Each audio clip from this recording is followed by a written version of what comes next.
विश्ववंदनीय विश्वशांतीदूत प्रज्ञाशील समाधीचे उद्गाता महान करुणावान करुणेचा सागर तथागत सम्यक संबुद्ध तथागतांचा पावन पवित्र सद्धम्म त्या सद्धम्माचा सातत्याने प्रचार आणि प्रसार करणारा सदा पूजनीय भिक्खू संघ बुद्धधम्म आणि संघ या महान तीन रत्नाची आम्हा सर्वांना माहिती करून देणारे आम्हा सर्वांचा आधारस्तंभ भारतीय घटनेचे शिल्पकार बोधिसत्व गुणपेतांग डॉक्टर बाबासाहेब आंबेडकर यांच्या धम्मक्रांतीमध्ये शेवटच्या श्वासापर्यंत समर्पित राहतो।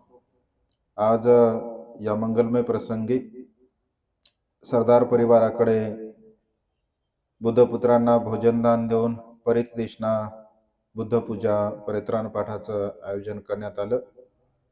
निमित्त आहे भगवंताने सांगितलेल्या श्रेष्ठ स्थळांचं ते दर्शन करून आले आणि त्या निमित्ताने पुण्यकर्म करावं कुशल कर्म करावं या दृष्टिकोनातून आपणा सर्वांस त्यांनी निमंत्रित केलं। उपस्थित सर्वच श्रद्धासंपन्न उपासक उपासिका आपणा सर्वांच्या प्रती त्याचप्रमाणे सातत्याने आपल्या प्युरिटी ऑफ माइंड या यूट्यूब चॅनलच्या द्वारा धम्मदेशना श्रवण करणारे सर्वच श्रद्धासंपन्न उपासक उपासिका आपणा सर्वांच्या प्रती अनंत असे अपार मंगल मैत्रीची भावना व्यक्त करतो।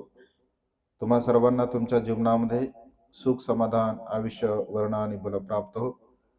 तुम्हा सर्वांच्या इच्छा आणि आकांक्षा ढगातून मुक्त झालेल्या शीतल चंद्रमाप्रमाणे पूर्णत्वात जाऊ अशा प्रकारचे मंगलमय आणि उदात्त कामना या ठिकाणी व्यक्त करून धम्मदेशनेला प्रारंभ करतो।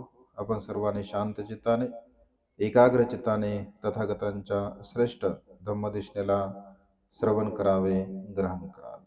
आज या मंगलमय प्रसंगी सरदार परिवाराने त्यांच्या सोबत जेवढ्याही काही फॅमिली सोनोने फॅमिली असेल बिराडी फॅमिली असेल सरदार फॅमिली असेल अन्य जे काही परिवार पवित्र अशा स्थळांचं दर्शन घेऊन आले तर त्या निमित्ताने सरदार परिवारांच्या मनामध्ये एक कुशल कर्म करावं पुण्यकर्म करावं आपणही चांगलं कर्म करावं इतरांना सुद्धा त्या कर्मामध्ये सहभागी करून घ्यावं या दृष्टिकोनातून आज या धम्मदेशनेच्या बुद्धपूजेच्या कार्यक्रमाचं आयोजन परिवाराने केलेलं आहे। खरं तर भगवंताने प्रत्यक्ष रूपाने भंते आनंद यांना ही घटना सांगितली। महापरिनिर्वाण सूत्रामध्ये भंते आनंद भगवंताला म्हणतात की भगवान एवढ्या लवकर आपलं महापरिनिर्वाण होत आहे, भगवान आपण एवढ्या लवकर आम्हाला सोडून जात आहात, त्यामुळे आम्हाला अनंत दुःख होत आहे।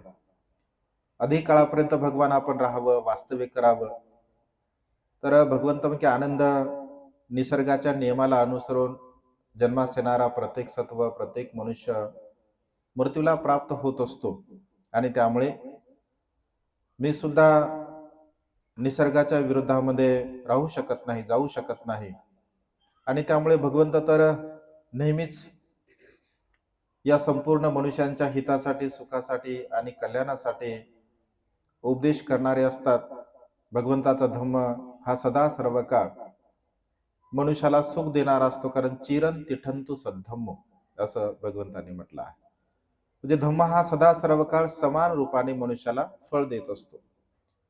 तर आनंद भगवंताला म्हणतो की भगवान तुमच्या नंतर मग आम्ही कुणाची पूजा करावी, तुमच्या नंतर भगवान आम्ही कोणाला श्रद्धास्थान मानावं, आम्हाला जर कुशल कर्म पुण्यकर्म करायचं झालं किंवा उपासक उपासिकांना जर कुशल कर्म पुण्यकर्म करायचं झालं तर भगवान त्यांनी काय केलं पाहिजे असे प्रश्न बघा भंते आनंद भगवंताला विचारत असतात। तर तेव्हा भगवंत की आनंद ज्या ज्या श्रद्धासंपन्न उपासक उपासिकांना आपल्या जीवनामध्ये अनंत आणि असीम असं पुण्यकर्म करायचं आहे कुशल कर्म करायचं आहे तर त्या उपासकांनी 4 स्थळांचं दर्शन घेतलं पाहिजे। जसं अन्य बांधव त्याला 4 धाम असं म्हणतात त्यांच्या संस्कृतीमध्ये ज्या पद्धतीने सांगितलं, पण भगवंत म्हणतात की 4 स्थळांचं दर्शन आपण घेतलं पाहिजे. ज्यांना पुण्यकर्म करण्याची संधी निर्माण करून घ्यायची असेल तर त्यांनी. मग कोणत्या स्थळाचं दर्शन घ्यावं? तर जिथे बोधिसत्वाचा जन्म झाला अशा पवित्र लुंबिनी स्थळाचं आपण दर्शन घेतलं पाहिजे. जो बोधिसत्व 29 वर्षापर्यंत संसारामध्ये राहिले आणि संसारामध्ये राहून संसाराचा त्याग केला, प्रवर्जित झाले आणि प्रवर्जित करून ध्यान मनन चिंतन त्यांनी केलं आणि सम्यक संबोधीला त्यांनी प्राप्त केलं. कुठे प्राप्त केलं? तर बुद्धगया या ठिकाणी प्राप्त केलं. जिथे बोधिसत्वाने सम्यक संबोधीचा लाभ केला, प्राप्ती केली, तर त्या पवित्र अशा बुद्धगयेचं दर्शन आपण घेतलं पाहिजे. त्यानंतर भगवंताने 45 वर्षापर्यंत धम्माचा प्रचार आणि प्रसार केला आणि जिथे भगवंताने या धम्माला गती दिली, ज्याला धम्मचक्क पवतन असं म्हणतात, तर जे धम्म भगवंताने गतिमान केलं सारनाथ या पवित्र भूमीमध्ये, तर त्या स्थळांचं दर्शन आपण घेतलं पाहिजे.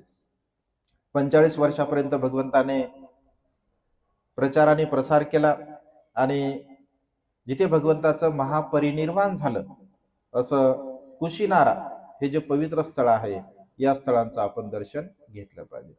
ही 4 स्थळ मानवी जीवनामध्ये पुण्य प्राप्त करून देण्यासाठी अत्यंत सहाय्यक ठरत असतात. भगवंताने अर्थात जिथे बोधिसत्वाने जन्म घेतला त्या भूमीचं दर्शन आपण का घ्यावं, कशासाठी घ्यावं? खरं तर म्हणजे ही जी अनुभूती आहे, तर आपण शब्दामध्ये त्याचं कितीही जरी वर्णन केलं तरी प्रत्यक्ष जे लोक तिथे गेले नाही त्यांना तो फील काही येणार नाही.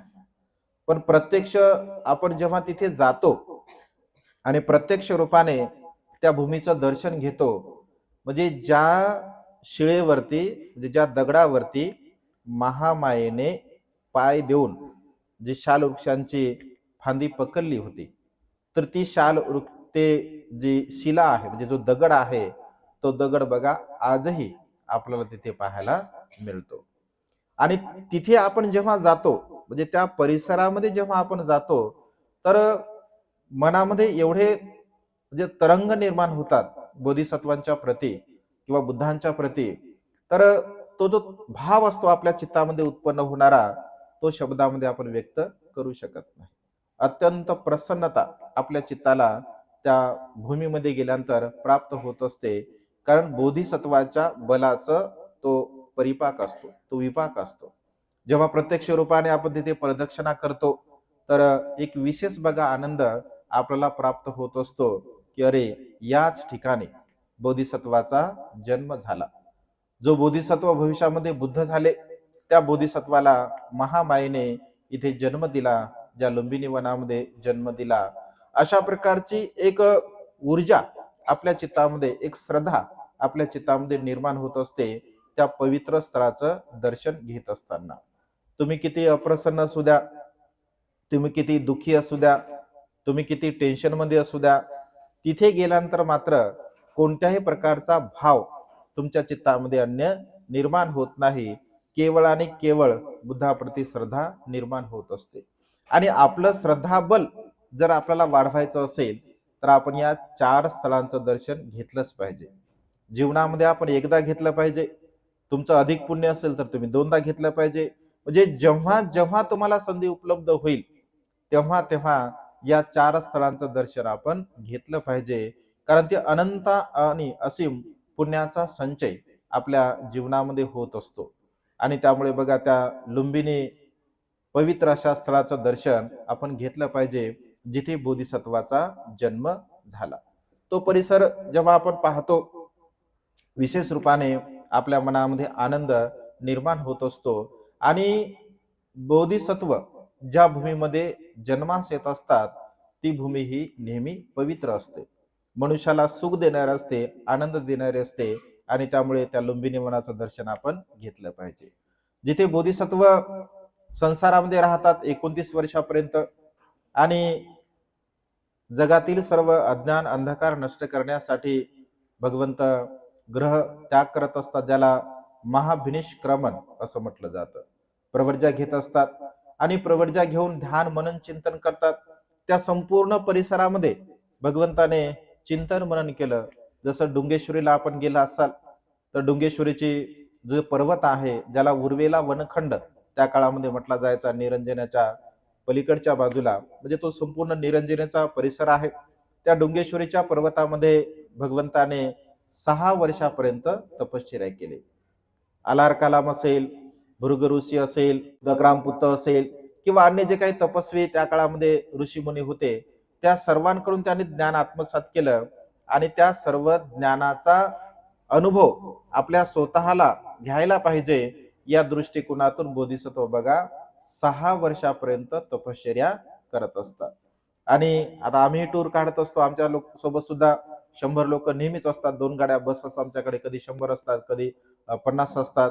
तर अशा पद्धतीने जेव्हा काही काही लोक मग वृद्ध असतात, ज्यांच्या पाय दुखतात किंवा वय झालेलं असतं, तर त्यांना म्हणतो आई तिथे बघा झुले आहेत, म्हणजे लोक नेतात, त्याला काय म्हणतो आपण कावड किंवा टू व्हीलरवर सुद्धा लोक म्हणजे मुलं तिथे नेत असतात. मग त्यांना आम्ही बोलतो की आई बघा एवढ्या दूर जायचं आहे, बाबा एवढ्या दूर तुम्हाला जायचं आहे, तर तुम्ही चालसाल का तेवढ्या दूर? तिकडे काय आहे भंतेजी? काय ना, तिथं बुद्ध आहे. तिथे कोण आहेत? तिथे बुद्ध आहे. मग तिथे बुद्ध आहे तर आम्ही येतो भंतेजी. म्हणजे अगदी तेवढा मोठा पहाड चढून सुद्धा बघा लोक तिथे श्रद्धेनं जात असतात, कारण श्रद्धेचं ते बल आहे. बुद्धामध्ये, धम्मामध्ये आणि संघाप्रती आपल्या चित्तामध्ये जर श्रद्धा असेल तर कोणतीही गोष्ट बघा आपण सहज करू शकतो. आणि ज्यांना चालता येत नाही, अगदी 1 किलोमीटर भर सुद्धा चालू शकत नाहीत, असा पहाड चढून बघा तिथं म्हणजे श्रद्धा संपन्न उपासक उपासिका जात असतात.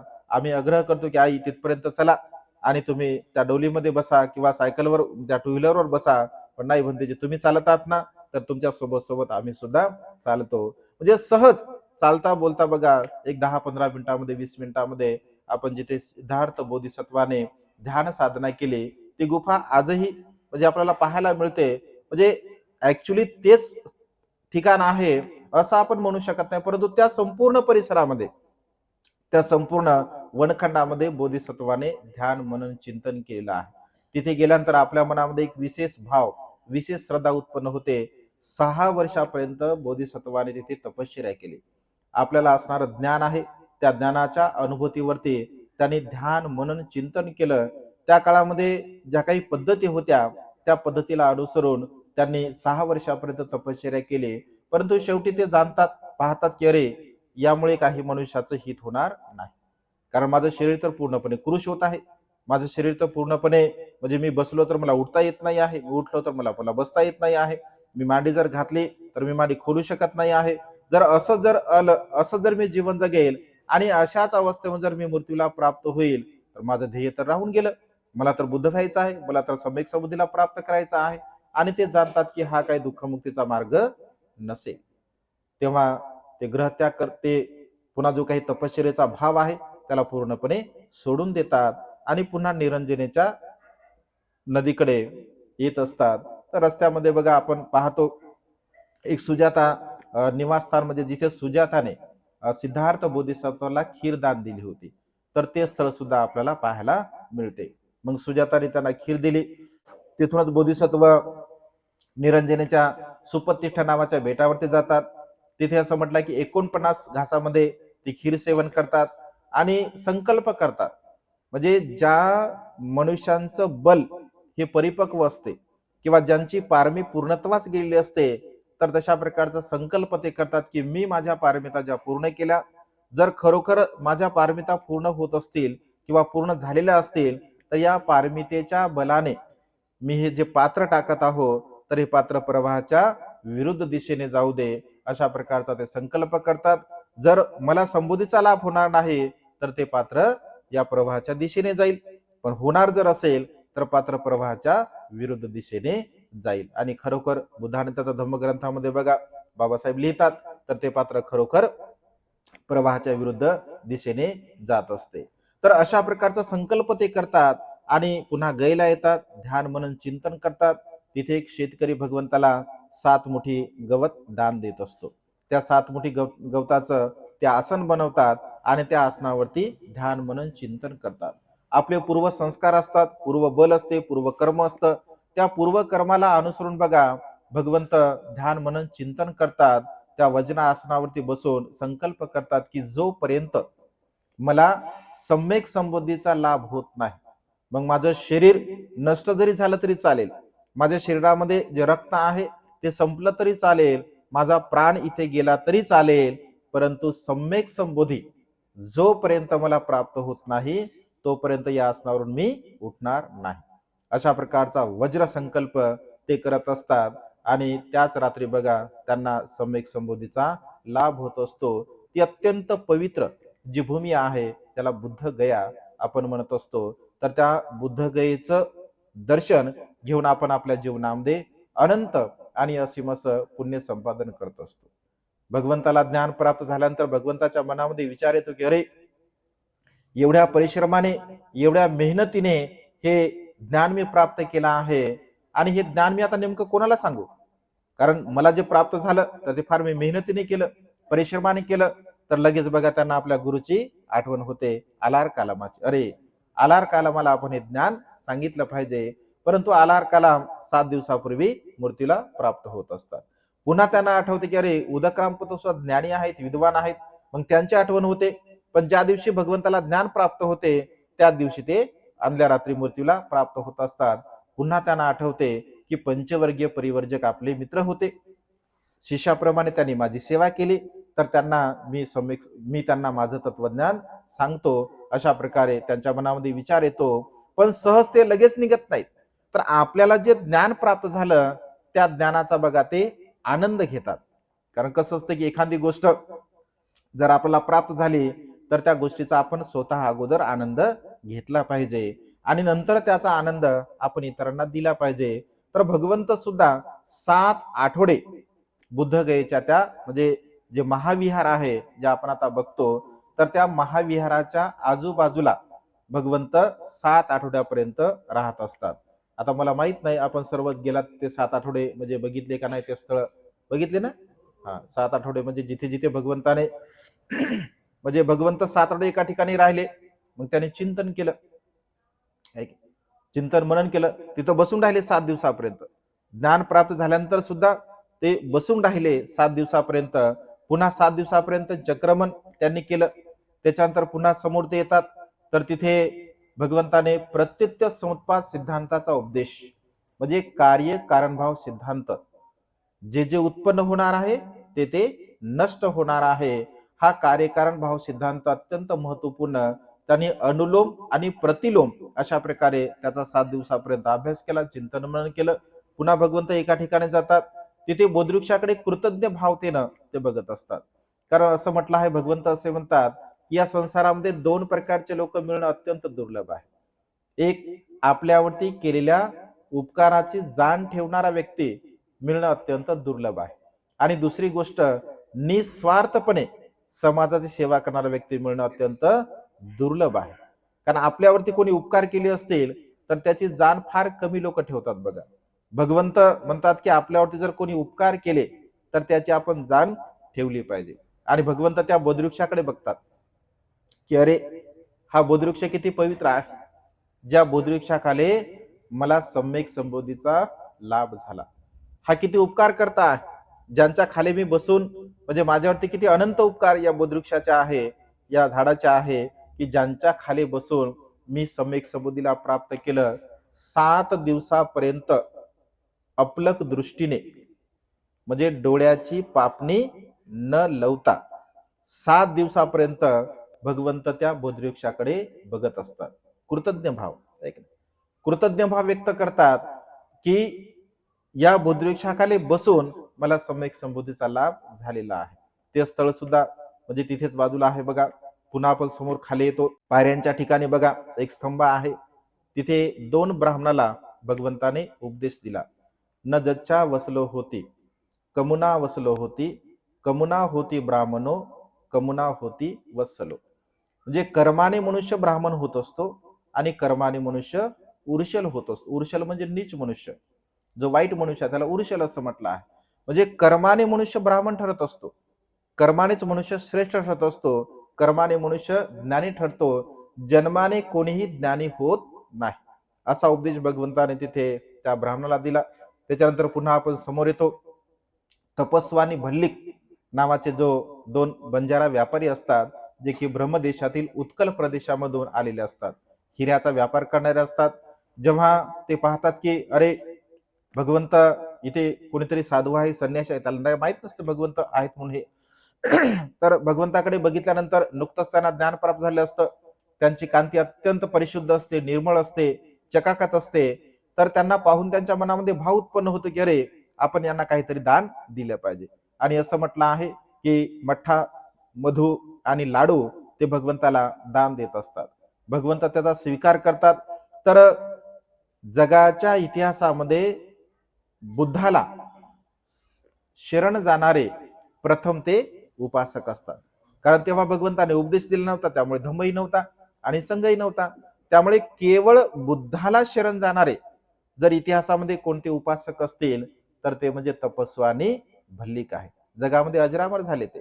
ते म्हणतात की भगवान तुम्ही आम्हाला भेटले, आम्ही तुमचं दर्शन घेतलं, पण भगवान आम्ही जर लोकांना सांगले की मला बुद्ध भेटले तर कोणी विश्वास ठेवला आमच्यावर? कोणी विश्वास ठेवणार भगवान?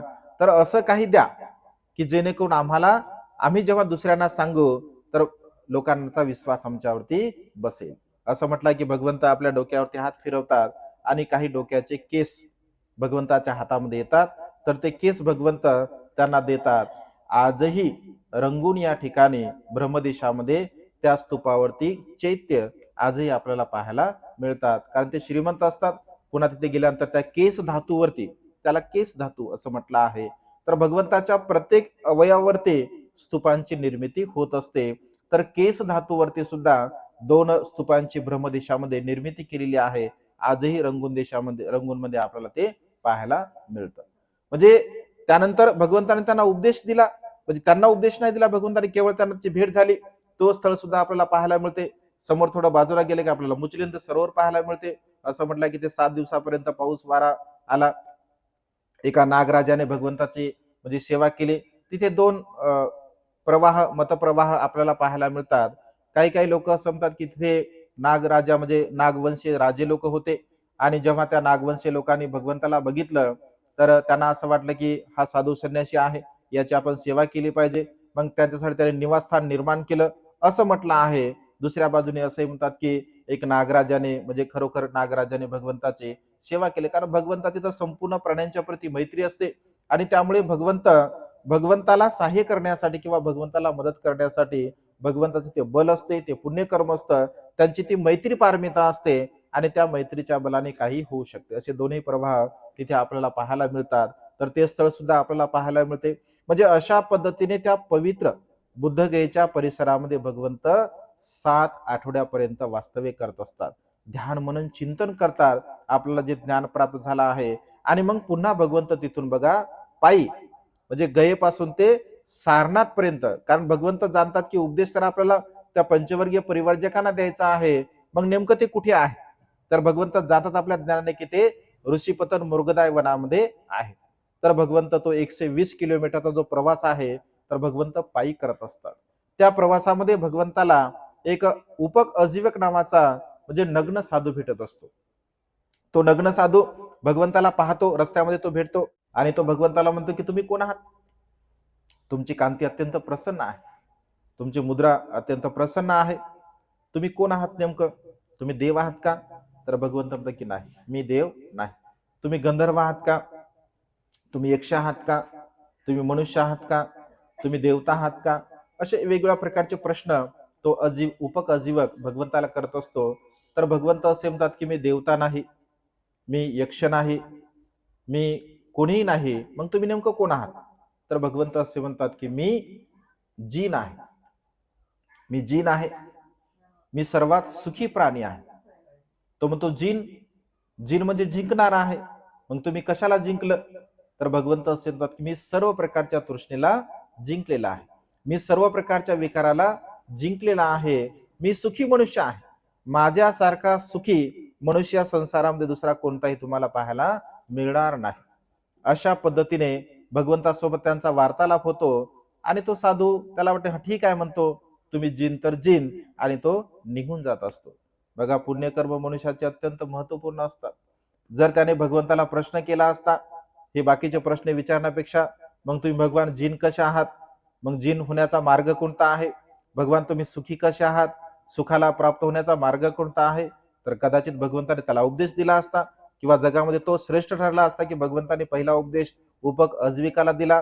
तर कारण मनुष्याच्या मनात जर अज्ञान असेल तर सत्य आणि सत्याचे पारक मनुष्य बघा करू शकत नाही. तो म्हणतो ठीक आहे, तुम्ही जिन तर जिन, आणि तो निघून जात असतो. पुन्हा भगवंत सारनाथला येतात. जिथे आपण चौखंडी स्तूप बघितला असेल सारनाथला, तिथे प्रथमतः भगवंताची आणि पंचवर्गीय परिवर्जकांची भेट होत असते. तर तिथे भेट झाल्यानंतर सुरुवातीला तर वर्णन आहे बुद्धांत धर्मग्रंथामध्ये, ते विचार करतात की सिद्धार्थ गौतम तपभ्रष्ट झाला आहे, त्याने खीर सेवन केले आहे, तर त्याचा कुणी सन्मान करायचा नाही. पण जसे जसे भगवंत जवळ जवळ येत असतात तर ते काही रोखू शकत नाहीत. एक जण लगेच भगवंताच्या समोर जातो, भगवंताचं भिक्षापात्र घेतो, भगवंताचं चिवर घेतो, भगवंताला बसण्यासाठी आसन टाकतो, भगवंताचे एक जण पाय धुतो, एक जण पुसतो. म्हणजे अशा प्रकारे ज्यांच्या प्रती तिरस्कार निर्माण होत होता, तर त्यांचा मात्र ते सन्मान करतात, स्वागत करतात. आणि त्यानंतर म्हणतात की कुशलक्षेम विचारल्यानंतर तुम्ही काय केलं, तुम्ही कुठे गेलात, मग भगवंताची वार्तालाप होते. भगवंत असे म्हणतात की मी कशा प्रकारे गयला गेलो, मी कसं ध्यान म्हणून चिंतन केलं, आणि औसो औसो भगवंताला ते बोलत असतात. तर ते म्हणतात की मित्रांनो, आता भगवंताला तुम्ही औसू म्हणू नका, भगवंत आता दुःखमुक्त आहेत, भगवंत भगवंत आहेत, अनंत आहे, सम्यक संबुद्ध आहे. असं म्हटल्यानंतर ते विचार करतात की हे तर तपभ्रष्ट आहेत, हे बुद्ध कसे होऊ शकतात, हे अनंत कसे होऊ शकतात. पण भगवंत असे म्हणतात की यापूर्वी कधी मी असा दावा केला, यापूर्वी कधी मी असं म्हटलं की मी बुद्ध आहे, मी सम्यक संबुद्ध आहे. ते सुद्धा अत्यंत हुशार असतात, बुद्धिवान असतात, सिलवान असतात, गुणवान असतात. लगेच ते भगवंताच्या वचनावरती विश्वास ठेवतात आणि भगवंत त्यांना उपदेश करतात. जीवनाचे दोन टोक सांगतात, खा प्या मोज मजा करा हे एक टोक आहे, व्रतव्य कले करणे हे दुसरं टोक आहे. भगवंत म्हणतात हे दोन्ही टोक म्हणजे पृथक जनांचे आहे, मूर्ख जनांचे आहे. या दोन्ही टोकाचं आपण अनुसरण करू नये. तिथे मध्यम मार्गाचे भगवंत शिकवून देतात, ज्याला चार आर्य सत्य आपण म्हणत असतो: दुःख, दुःख समुदय, दुःखाचा निरोध, आणि दुःख निरोधागामिनी पटिपदा आर्य सत्य, अर्थात आर्य अष्टांगिक मार्ग. म्हणजे अशा प्रकारे धम्माला गती भगवंत देत असतात, धम्माला गतिमान भगवंत करतात. त्या पवित्र अशा सारनाथ भूमींचं जेव्हा आपण दर्शन घेत असतो, प्रत्यक्ष बुद्धाने त्या पंचवर्गीय परिवर्जकांना धम्मेक स्तूपाच्या बाजूला हा धम्म चक्क प्रवर्तनाचा उपदेश दिला. त्याच्या थोडं बाजूला ते मॉडेल बनवलं आहे, कशा प्रकारे पंचवर्गीय परिवर्जक म्हणजे भगवंताच्या समोर बसले, कशा पद्धती गंभीरतेने ते उपदेश श्रवण करत आहेत. त्यापैकी जो कौंडिन्य असतो, तो कौंडिन्याला बघा निर्मळ धम्मचक्षु प्राप्त होत असतो. या पवित्र स्थळाचं दर्शन घेतल्यानंतर आपल्या मनामध्ये असीम श्रद्धा भगवंताच्या प्रती निर्माण होत असते. याही पवित्र स्थळाचं आपण बघा दर्शन घेतलं पाहिजे.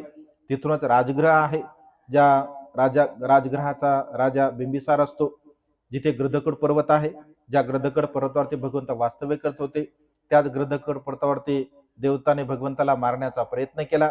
तिथे भगवंताने अनेक वेळा वास्तव्य केलं. तिथे आता शांतिस्तूप सुद्धा आपल्याला पाहायला मिळतो. म्हणजे अशा पद्धतीने ते वेळुवन सुद्धा पाहायला मिळतं, ज्या वेळुवनामध्ये भगवंताची आणि भगवंताची प्रथमतः भेट होत असते.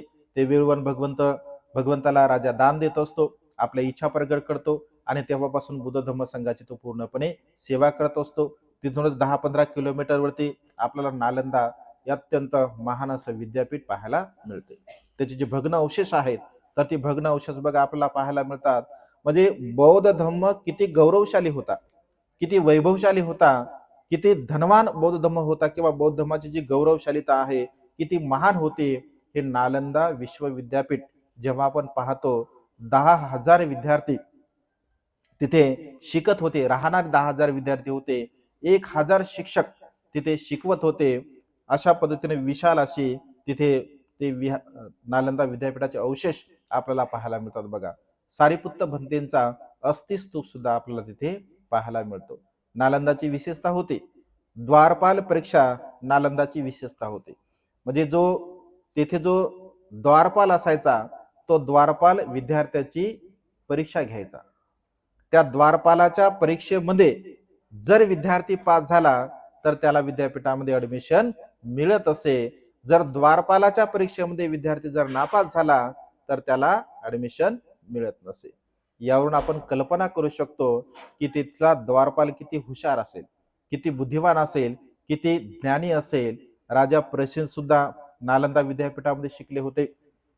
शून्यवादाचे जे प्रणेते आहेत नागार्जुन, ते सुद्धा नालंदा विद्यापीठामध्ये शिकले होते. अंगुलीमालांचे गुरु ते सुद्धा तिथे नालंदामध्ये शिकवायला होते. म्हणजे अनेक प्रकारच्या विद्वान, जसं फयानसांग सुद्धा नालंदामध्ये काही काळापर्यंत त्यांनी सुद्धा तिथे अध्ययन केलं. वेगवेगळ्या प्रकारचे ज्ञानी विद्वान लोक त्या नालंदामध्ये वा त्या काळामध्ये जगातील विद्यार्थी त्या नालंदामध्ये शिक्षण घेण्यासाठी येत असत. कारण अत्यंत दर्जेदार उच्च दर्जाचं शिक्षण त्या नालंदा विद्यापीठामध्ये त्या काळामध्ये शिकवल्या जात असे. नालंदा असेल, तक्षशिला असेल, औदंतपुरी असेल, वल्लभी असेल, अनेक असे विद्यापीठ त्या काळामध्ये भगवंताच्या काळामध्ये होते बघा, जे की बौद्ध धर्माचा वारसा फार मोठ्या स्वरूपामध्ये गौरवशाली स्वरूपामध्ये त्यांनी जोपासला होता. तिथून पुन्हा आपण समोर येतो, वैशालीला येत असतो. जी आम्रपाली, वैशाली आपल्याला फक्त आम्रपालीच आहे माहित. वैशाली म्हणलं की आपल्याला डायरेक्ट आम्रपाली वाटते, परंतु वैशाली असं राज्य होतं की त्या काळामध्ये लोकशाही राज्य होतं. म्हणजे त्या काळामध्ये लोकशाही राज्याची संकल्पना जर कोणाची असेल तर ते वैशालींच्या राज्यांचे होते. 7,777 तिथे राजकुमार होते, जे की अळीपाळीने अशा प्रकारचा राज्यकारभार करत असत. तिथे बघा भगवंताचा स्तूप आपल्याला पाहायला मिळतो. आता नवीन तिथे बिहार गव्हर्नमेंटने बघा नवीन निर्माण केलं. गेलते तुम्ही तिथे? हा, नवीन निर्माण केलं. आता तिथे बघा अस्थी सुद्धा, जिथे ओरिजिनल अस्थी आहे. आता सध्या महाराष्ट्रामध्ये म्हणजे अस्थीचा सुळसुळाट चालू आहे बघा. एकदा जो तो कोणी अस्थी म्हणजे हे करत आहे की आम्हाला बुद्धाच्या अस्थी भेटल्या, आम्हाला अनंताच्या अस्थी भेटल्या, परंतु ओरिजिनल अस्थींचं जर दर्शन घ्यायचं असेल तर आता आपण वैशालला जाऊ शकता. ओरिजिनल अस्थींचं दर्शन जर तुम्हाला घ्यायचं असेल तर तुम्ही दिल्लीच्या म्युझियम मध्ये जाऊ शकता. ओरिजिनल अस्थींचं दर्शन जर तुम्हाला घ्यायचं असेल तर कलकत्ता म्युझियम मध्ये तुम्हाला भगवंताच्या अस्थी पाहायला मिळतात. आणि त्यामुळे अस्थींचं दर्शन घेणे सुद्धा महान आणि असीमच पुण्य आहे. तिथे वैशाल लोकांना सुद्धा भगवंताच्या अस्थी प्राप्त झाल्या होत्या. तो भग्न अवशेष स्तूप आपल्याला पाहायला मिळतो. आता नव्याने बिहार गव्हर्नमेंटने ते बनवलं, अत्यंत सुंदर ते बनवलं, ते सुद्धा आपल्याला पाहायला मिळते. तिथून आपला प्रवास कुशिनाराकडे होतो, लुंबिनीकडे होतो. आणि तिथून कुशिनाराला गेल्यानंतर बघा तिथे भगवंताची महापरिनिर्वाण मुद्रा आपल्याला पाहायला मिळते, जिथे भगवंताच्या अग्नीला दहा दिला तो स्तूप सुद्धा आपल्याला पाहायला मिळतो. तिथे गेल्यानंतर सुद्धा असीम श्रद्धा आपल्या चित्तामध्ये बघा निर्माण होत असते. तिथून आपण समोर आलो की ज्यांनी बाबासाहेबांना धम्म दीक्षा दिली असे चंद्रमणी महास्तवीर जिथे वास्तव्य करत होते, राहत होते, ते विहार त्यांचं निर्माण सुद्धा आपल्याला पाहायला मिळते. जगामध्ये एकमेव बाबासाहेबांचा पुतळा गुडघ्यावर बसून, जे बाबासाहेबांनी म्हणजे त्यांना निमंत्रण स्वीकारण्यासाठी विनंती केली होती, तर गुडघ्यावरती बसून बाबासाहेबांनी त्यांना ते निमंत्रण दिलं होतं. तर तो पुतळा सुद्धा बाबासाहेबांचा आपल्याला पाहायला मिळतो. नंतर पुन्हा आपण इकडे येतो, कपिलवस्तू बघतो. कपिलवस्तूला सुद्धा भगवंताच्या अस्थी होत्या. तो अस्थी स्तूप सुद्धा आपल्याला पाहायला मिळतो. तिथे त्यांचा महाल सुद्धा बाजूलाच आहे. पुन्हा तिथे म्युझियम सुद्धा आहे, ते सुद्धा आपण बघू शकतो. तिथून पुढे आला तर आपण श्रावस्तीला येतो, जिथे श्रावस्तीला भगवंताने 45 वर्षापर्यंत बघा वास्तव्य केलं. म्हणजे 45 वर्षावास भगवंताने श्रावस्तीमध्ये केलेले आहे. कारण 19 वर्षावास भगवंताने मिगार माता विशाखाने निर्माण केला, जे जेतवनी विहार आहे त्या विहारामध्ये केले. 6 वर्षावास भगवंताने विशाखा मातेने जे पूर्वाराम निर्माण केलं होतं, तर त्या विहारामध्ये भगवंताने 6 वर्षावास केले. आणि अनाथ पिंडकार निर्माण केल्या जेतवनी विहारामध्ये भगवंताने 19 वर्षावास केले. म्हणजे अधिकतर जीवनाचा कालावधी भगवंताने 25 वर्षाचा कालावधी श्रावस्ती या शहरामध्ये घालवला. कारण त्या काळामध्ये श्रावस्ती शहर अत्यंत वैभवशाली होतं, अत्यंत धनधान्याने युक्त होतं. सावत्ती सब अथी म्हणजे जिथे सर्व काही मिळते, अशी कोणतीही वस्तू जिथे मिळत नाही असं नाहीच आहे. सब अथी ती सावत्ती म्हणजे जिथे सर्व काही मिळते तर त्याला श्रावस्ती असं म्हटलं जायचं. आणि त्यामुळे श्रावस्तीचा जो राजा आहे, राजा प्रसेनजित, कारण कौशल देशामध्ये श्रावस्ती होते, तर राजा प्रसेनजित असेल, राजा बिंबिसार असेल, राजा अजातशत्रू असेल, या सर्वांनीच बघा त्या ठिकाणी आपल्याला ते वैभव पाहायला मिळते. वैभारगिरीच्या पायथ्याची जी पहिली गुफा म्हणजे पहिली धम्मसंगती निर्माण झाली, तो सोन भांडार सुद्धा आपल्याला पाहायला मिळतो. जिथे धम्म आणि विनयाचं संज्ञान झालं. म्हणजे अशा पद्धतीने म्हणजे तुमचा श्रावस्तीपर्यंतचा टूर असेल आहे की नाही, श्रावस्तीपासून लखनौपर्यंत, लखनौ रिटर्न, नंतर मग लखनौ महामाया जे आपले मायावती आहेत, तर त्यांनी बाबासाहेबांचं मोठं स्मारक तिथे निर्माण केलं बघा. न भूतो न भविष्यती आहे, तसं कोणी निर्माण करणारही नाही येणाऱ्या काळामध्ये आणि कोणी करू सुद्धा शकत नाही. एवढं महान वैभव बघा बाबासाहेबांचं त्याने त्या ठिकाणी निर्माण केलं आहे. तर अशा पद्धतीने ही सर्वच्या सर्व जी स्थळं आहे तर अत्यंत पवित्र आहे, अत्यंत महान आहे. म्हणजे तिथे गेल्यानंतर खऱ्या अर्थाने श्रद्धा, म्हणजे बुद्ध धम्म किती पवित्र आहे किंवा बुद्ध धम्माचं वैभव किती महान आहे याची अनुभूती बघा प्रत्यक्ष रूपाने आपल्याला येत असते. आणि त्यामुळे हा वारसा आपण जोपासला पाहिजे. त्या वारसा जोपासण्यासाठी आपण सातत्याने प्रयत्न केले पाहिजे आणि स्वतःचं कुशल कर्म करण्यासाठी, स्वतःचं पुण्यकर्म करण्यासाठी जेव्हा जेव्हा आपल्याला संधी निर्माण होत असते तेव्हा तेव्हा बघा या स्थळांचं दर्शन घेण्याचं आपण विचार केला पाहिजे. आपल्या वेळातून वेळ आपण काढला पाहिजे, कारण तिथे गेल्यानंतर एक विशेष प्रसन्नता, एक विशेष आनंद आपल्याला प्राप्त होतो. ना घरची आठवण येते, ना नातेवाईकांची आठवण येते, कोणाची आठवण येत नाही तिकडे गेल्यानंतर. आणि 7-8-10 दिवस कसे गेले काही नसते ते. आपल्याला वाटते फक्त मला याची आठवण त्याची आठवण. 2-3 दिवस आठवण येते, नंतर कोणाचीच आठवण येत नाही. कारण ते एवढं प्रसन्न वातावरण तिकडे असते की सारं जग विसरून जातो आपण. म्हणजे एवढ्या आनंदामध्ये बघा आपण तिथे राहत असतो. आणि त्यामुळे पुन्हा पुन्हा आपण या स्थळांचं दर्शन घेतलं पाहिजे. तशा प्रकारचं वैभव म्हणजे तिथे केवळ पाहायचं म्हणून पाहायचं नाही आहे, तर ते वैभव आपल्याकडे सुद्धा निर्माण झालं पाहिजे असा संकल्प आपण केला पाहिजे आहे की नाही. तिथे गेल्यानंतर म्हणजे ते वैभव आपण सुद्धा निर्माण करू शकतो वर्तमान काळामध्ये. अशा प्रकारची भावना बघा आपल्या चित्तामध्ये आपण निर्माण केली पाहिजे. आणि त्यामुळे श्रद्धा संपन्न सरदार परिवार असेल, बिराडी परिवार असेल, सोनोने परिवार असेल आणि त्यांच्यासोबत जे काही बांधव गेले असतील, तर त्यांनी अनंत आणि असीम असं पुण्यकर्म केलं, कुशल कर्म केलं. आपण सुद्धा ते कुशल कर्म करावं, पुण्यकर्म करावं. अधिक अधिक आपल्या जीवनामध्ये पुण्य संपादन करण्यासाठी या स्थळांचं पहिलं दर्शन घ्यावं. आणि बौद्ध धम्म किती श्रीमंत आहे, बौद्ध धम्म किती गौरवशाली आहे, बौद्ध धम्म किती महान आहे, हे जर बघायचं असेल तर किमान 3 देशामधून एका देशामध्ये आपण गेलं पाहिजे. एक तर आपण थायलंडला गेलं पाहिजे, एक तर आपण श्रीलंकेला गेलं पाहिजे किंवा आपण ब्रह्मदेशामध्ये गेलं पाहिजे. जेव्हा आपण तिकले विहार बघतो, आपण जेव्हा तिकली संस्कृती बघतो, आपण जेव्हा तिथल्या मूर्त्या बघतो, तर आपल्याला असं वाटतं की आपण तर कुठंच नाव मग, आपण कुठेही नाही आहोत. थायलंडला जेव्हा आमचे टूर गेले बघा, धम्माकाया नावाचं विहार आहे.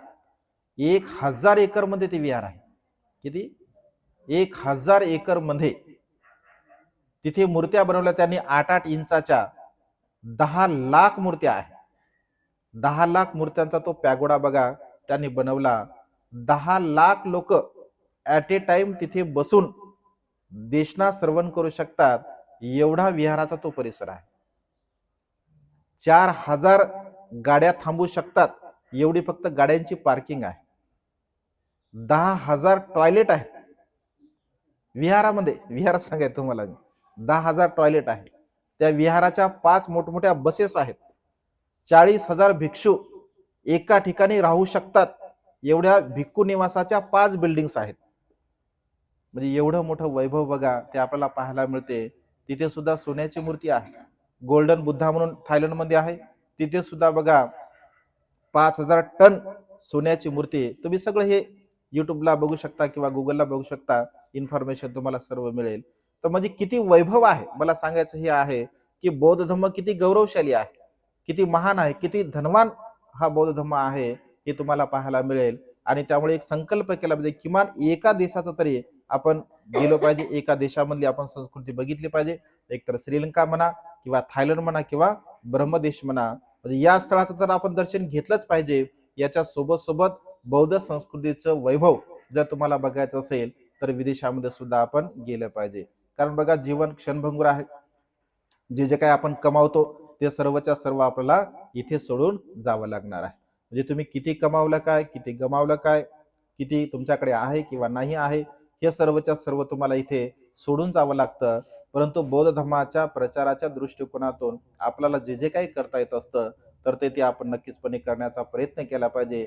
या 4 स्थळांचं आपण सातत्यानं दर्शन घेतलं पाहिजे, कारण ते आपलं अनंत आणि असीम असं पुण्यकर्म आहे. तर आज या मंगलमय प्रसंगी सरदार परिवाराने या चारही स्थळाचं दर्शन घेऊन आपल्या जीवनामध्ये अनंत आणि असीम असं पुण्य केलं. त्यांच्या सोबत सोबत बिराडे परिवार, सोनवणे परिवार, अन्य जे काही बांधव गेले त्यांच्याही प्रती, सरदार परिवारांच्या प्रती सुद्धा अनंत आणि असीम मंगलमैत्रीची भावना करतो. तुमच्या मनामध्ये सुद्धा तो श्रद्धाभाव उत्पन्न हो. आपण सुद्धा या 4 स्थळांचं दर्शन, अन्य स्थळांचं दर्शन घेऊन आपल्या जीवनामध्ये अनंत आणि असीम पुण्य संपादन करावे, अशा प्रकारची मंगलमय आणि उदात्त कामना वेळेच्या अभावी या ठिकाणी व्यक्त करून ही छोटीशी धम्मदेशना संपन्न करतो. सर्वांचं मंगल हो, सर्वांचं कल्याण हो, सर्वांना दीर्घायुष्य लाभो. बुद्धं नमामि, धम्मं नमामि.